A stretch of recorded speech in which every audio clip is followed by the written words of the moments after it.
Ideias surgem da necessidade humana de dar forma ao caos, e poucas palavras revelam tanto dessa necessidade quanto melhor. O termo acompanha a humanidade desde muito antes de existir papel, tinta ou estatísticas. Nos Jogos Atléticos da Grécia Antiga, ser o melhor não significava apenas vencer, significava honrar a cidade, provar excelência, aproximar-se do ideal humano construído pela época. No Império Romano, o melhor era associado ao espetáculo, ao impacto, ao brilho público. A arena definia não só quem triunfava, mas também quem merecia ser lembrado. Durante o Renascimento, a ideia de melhor migrou para a arte. A genialidade passou a ser medida por técnica, inovação e capacidade de traduzir o espírito do tempo. Em cada período histórico, o melhor tomou a forma que a sociedade quis enxergar. Nunca foi absoluto, nunca foi definitivo. A filosofia foi um dos primeiros campos a tentar entender esse fenômeno. Aristóteles descreveu a excelência como a realização plena de uma função, algo que nasce da prática, do hábito, do esforço contínuo, não de um título. Séculos depois, Nietzsche questionou qualquer tentativa de fixar valores universais. Lembrou que rankings e classificações refletem mais a cultura que os produz do que qualquer verdade objetiva. E a estética sempre insistiu na mesma ideia. Valor artístico é interpretação, contexto e subjetividade. Não existe obra que seja a melhor fora dos critérios criados por alguém em alguma forma num dado momento histórico.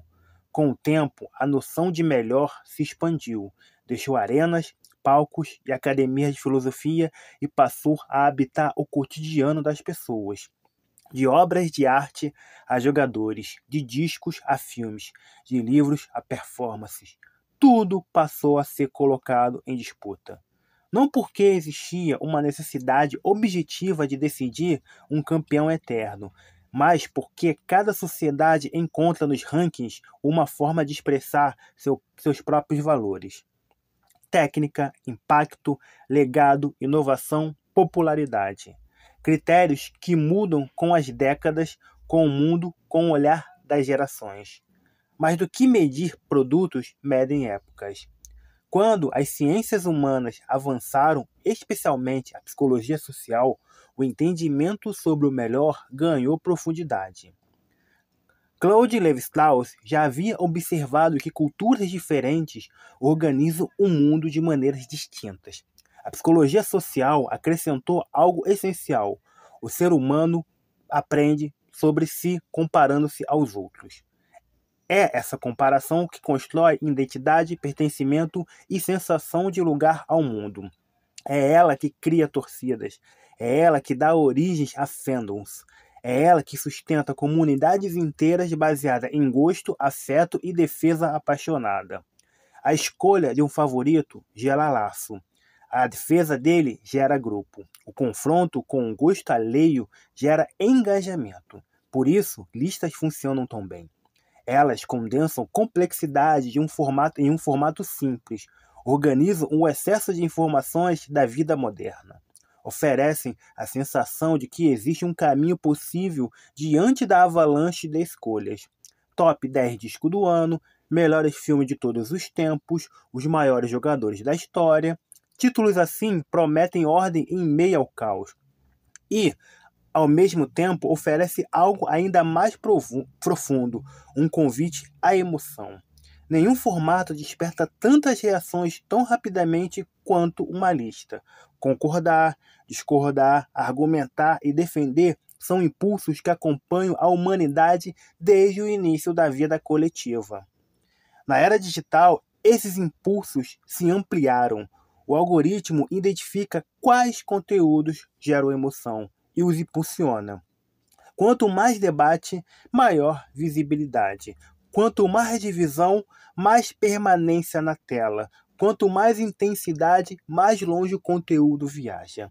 Listas e rankings se tornam, assim, ferramentas perfeitas para capturar a atenção. não por acaso se espalham tão rápido. No centro de tudo isso está algo simples e antigo: o desejo humano de interpretar o mundo. Cada ranking é uma narrativa, cada lista é uma lente, cada disputa por melhor revela valores, crenças e afetos. Quando alguém elabora uma lista, expõe sua visão de mundo. Quando alguém concorda ou discorda, expõe outra. E quando milhões debatem, um mapa emocional do nosso tempo se revela. O ambiente digital intensificou esse processo. Se antes as disputas aconteciam em praças, salões e jornais, hoje acontecem 24 horas por dia. Grupos se formam como pequenas tribos modernas. Memes funcionam como códigos. Conflitos viram combustível emocional. E qualquer tema, por menor que seja, pode se transformar numa arena de disputa simbólica. Time contra time, fandom contra fandom, gosto contra gosto. A batalha pelo melhor da história se repete em ciclos infinitos, mas, apesar de toda a agitação, uma constatação atravessa os séculos. A ideia de melhor é humana, histórica e imutável. Nenhuma obra nasce eterna, nenhum artista nasce maior, nenhum atleta nasce insuperável. Todos se tornam melhores dentro de sistemas criados para interpretar o mundo. E esses sistemas mudam, sempre mudaram. A filosofia mostra que valores não são fixos. A cultura evidencia que cada época cria seus parâmetros. A psicologia social explica por que as comparações são tão poderosas. Listas existem, portanto, menos para descobrir verdades definitivas e mais para contar histórias. Histórias sobre quem somos, sobre o que valorizamos, sobre o que queremos defender, sobre aquilo que desejamos acreditar. O que se debate não é apenas a posição no ranking. O que se debate é a visão de mundo que define aquele ranking. Por isso, compreender a origem e a força do melhor ajuda a navegar pelas enxurradas de classificações que surgem todos os dias.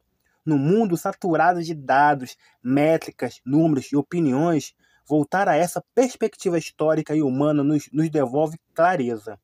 A pergunta, qual é o melhor, parece simples, mas é o resultado de séculos de construção cultural, afetiva e filosófica.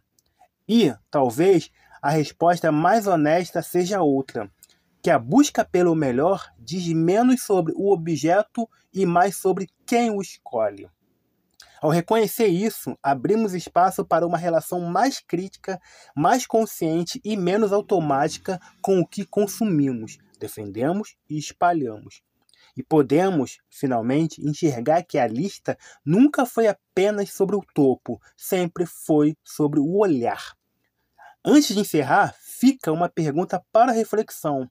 O que suas escolhas de melhor revelam sobre o mundo em que você vive? E sobre o mundo que você ajuda a construir? Se gostou do vídeo, curta, comente e compartilhe. E se ele te tocou, ajude o canal a manter-se vivo pelo Pix que está na imagem da descrição. Se quiser enviar algum comentário ou sugerir um tema, basta mandar mensagem pelo LivePix no link da descrição. Obrigado e até a próxima.